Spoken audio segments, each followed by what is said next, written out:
देखो क्यों गया एक मजदूर इंग्लिश सीखने। एक बूढ़ा आदमी एक दिन इंग्लिश सीखने एक टीचर के पास जाता है। टीचर पूछता है, सर आपको क्या काम है। वह बूढ़ा आदमी भरे गले से और नम आंखों से पूछता है कि क्या यहाँ इंग्लिश सिखाई जाती है। तभी टीचर बोलता है, हाँ सर। टीचर पूछता है, किसको सीखनी है इंग्लिश। बूढ़ा आदमी कहता है कि सर मुझे ही सीखनी है। वह आदमी अपनी आपबीती सुनाता है, सर मैं एक गरीब आदमी हूँ। मेरी पत्नी कई वर्षों पहले इस दुनिया को छोड़कर चली गई। मेरी एक बेटी है, मैंने उसे दिन रात मेहनत करके अंग्रेजी स्कूल में पढ़ाया।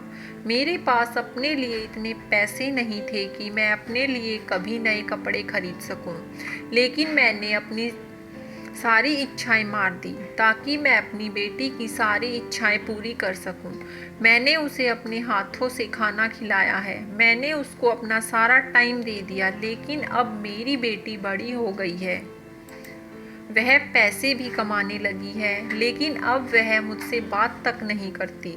मुझे लगता है शायद वह हिंदी बोलना भूल गई है। मैं जब भी उससे बात करने की कोशिश करता हूँ वह मेरे पास से चली जाती है, लेकिन मुझसे कुछ बात नहीं करती। लगता है उसको मेरी बातें समझ नहीं आती। मुझे जब भी उससे बात करनी होती है मैं उसके पास जाता हूँ तो वह वहाँ से चली जाती है, जैसे कि वह मुझे जानती ही ना हो।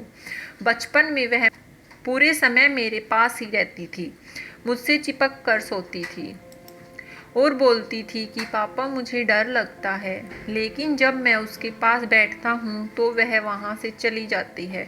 इसलिए सर मुझे अपनी बेटी से बात करनी है। शायद मैं इंग्लिश सीख जाऊँ और उससे मैं इंग्लिश में बात करूँ तो वह मुझसे बात करने लगे। इसलिए मुझे इंग्लिश सीखनी है। यह सारी बातें सुन इंग्लिश सिखाने वाले टीचर की आंखें भी नम हो गई। वह टीचर उसकी बेटी के पास जाता है, उसको उसके पापा की वो सारी बातें बताता है जो उसके पापा ने उससे की थी। वह भी पीछे की सारी बातें याद करती है कि मैंने पैसे कमाने के चक्कर में पापा को इग्नोर कर दिया। पापा मुझसे रोज कुछ ना कुछ पूछते थे और मैं काम के चक्कर में इतना बिजी थी कि उनसे बात तक नहीं कर पाती थी और उनको लगा मेरी बेटी हिंदी बोलना भूल गई है। उसकी आंखें नम हो गई। वह उसी टाइम अपने घर जाती है और अपने पापा के गले लगकर जोर जोर से रोने लगती है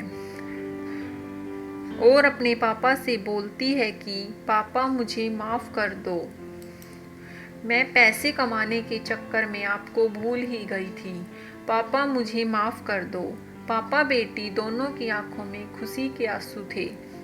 दोस्तों स्टोरी कैसी लगी कमेंट करें, शेयर करें और लाइक करें और सब्सक्राइब करना ना भूलें।